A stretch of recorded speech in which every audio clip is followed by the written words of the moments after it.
Hello tout le monde, j'espère que vous allez bien. On se retrouve aujourd'hui pour vous présenter mes essentiels de la Saint-Valentin. Donc c'est une vidéo pour les filles qui sont en couple comme pour les filles qui sont célibataires. Vous l'avez sûrement remarqué, je suis malade mais j'espère quand même que la voix va bien se passer.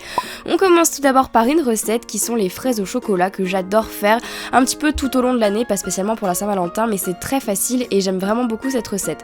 Donc pour ça bien évidemment il vous faut des fraises, vous pouvez en prendre environ une douzaine, cette recette marche pour une douzaine de fraises, une plaquette entière de chocolat, donc chocolat au lait ou chocolat noir, c'est vous qui décidez comme vous préférez.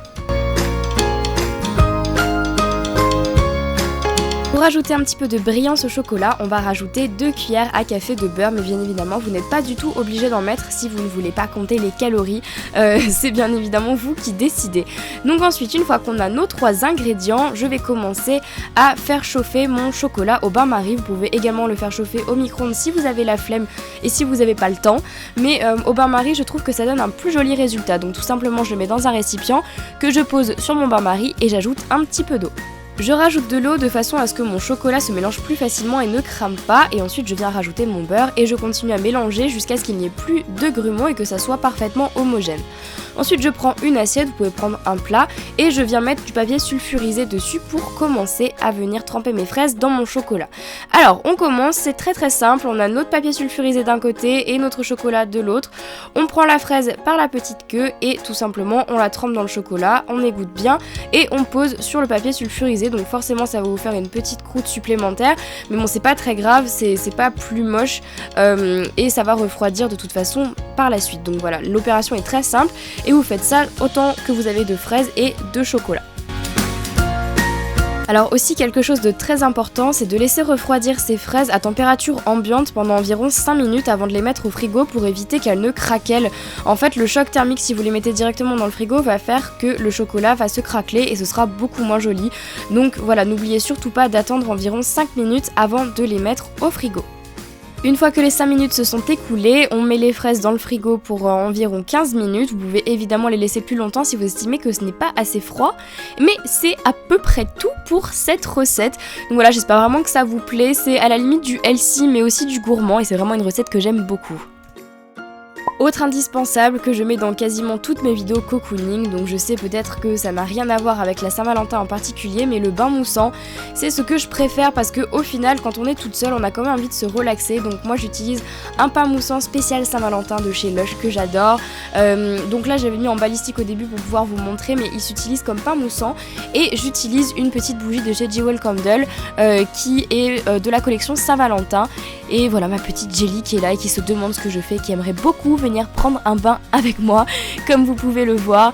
Donc c'était la première fois que je testais les Jewel Candle et j'ai eu une petite bague dedans, donc je suis pas hyper convaincue, mais bon, il fallait quand même que je teste pour vous donner mon avis. Comme je le disais, pour moi c'est vraiment un indispensable, surtout quand on est déprimé, parce qu'on voit la Saint-Valentin partout et qu'on est toute seule. Je trouve ça assez cocooning, assez cosy, beaucoup de roses et beaucoup de senteurs hyper sucrées, c'est vraiment quelque chose que j'aime beaucoup.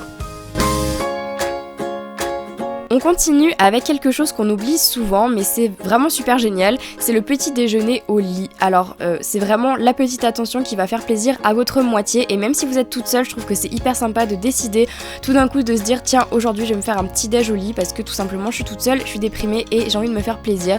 Donc voilà, le petit déj c'est vraiment ce que vous voulez, ce que votre moitié aime, ce que vous aimez si vous êtes toute seule. Là j'ai mis juste du jus d'ananas, des petites tranches de pain, de la confiture de framboise il me semble.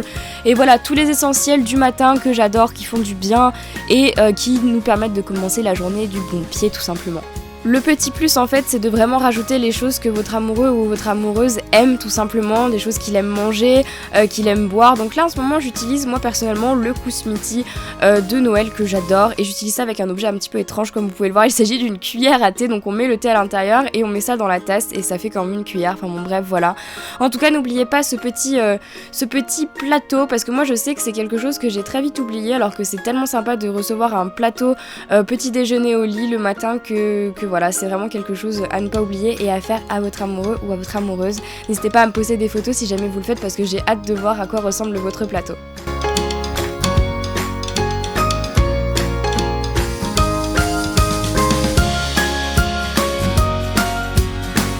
Et on termine forcément par un DIY puisque voilà, à la Saint-Valentin, à ce qu'il paraît, il faut offrir des choses. Donc je me suis dit pourquoi ne pas faire quelque chose soi-même que vous pourrez offrir à votre amoureux, amoureuse, papa, maman, ami, parce que voilà, Saint-Valentin parfois c'est aussi pour nos proches.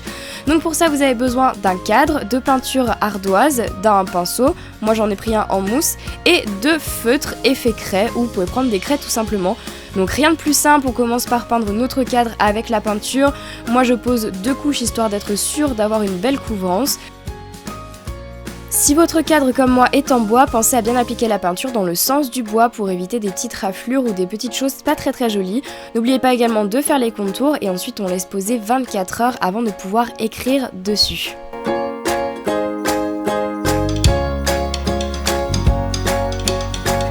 Bien évidemment, vous pouvez vous faire assister d'un chien, mais la mienne a décidé de dormir et pour toutes les curieuses qui se demandent qu'est-ce que c'est la petite chose marron qu'elle a, eh bien madame a décidé d'avoir ses chaleurs très récemment.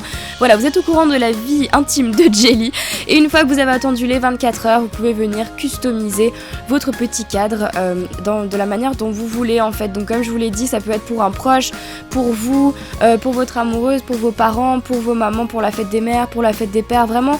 J'ai essayé de vous faire un DIY que vous pouvez utiliser pour toutes les occasions, pas spécialement la Saint-Valentin, parce que je sais que, évidemment, tout le monde ne fête pas la Saint-Valentin, et c'est pour ça que je voulais vous faire quelque chose d'assez particulier qu'on pouvait utiliser un petit peu tout le temps. Personnellement, je n'ai pas eu une inspiration de dingue puisque j'ai simplement écrit la petite phrase I love you to the moon and back, donc voilà, rien de très particulier, mais bien évidemment vous écrivez ce que vous voulez et à l'intérieur j'ai mis une photo d'Annie et moi, d'ailleurs je vais le forcer à mettre cette photo dans son arrière-plan dans notre prochain appartement parce que voilà, c'est juste pour le challenger un petit peu. Donc surtout n'hésitez pas à me dire dans les commentaires ou à me poster sur les réseaux sociaux les photos de votre DIY avec le hashtag qui s'affiche juste ici parce que j'ai vraiment envie de voir ce que vous avez recréé de cette vidéo, ça m'intéresse vraiment beaucoup. Cette vidéo est terminée, j'espère qu'elle vous aura plu. Une nouvelle vidéo de la Saint-Valentin arrive vendredi à 16h. Sur ce, je vous embrasse très fort et je vous dis à très bientôt. Bye bye.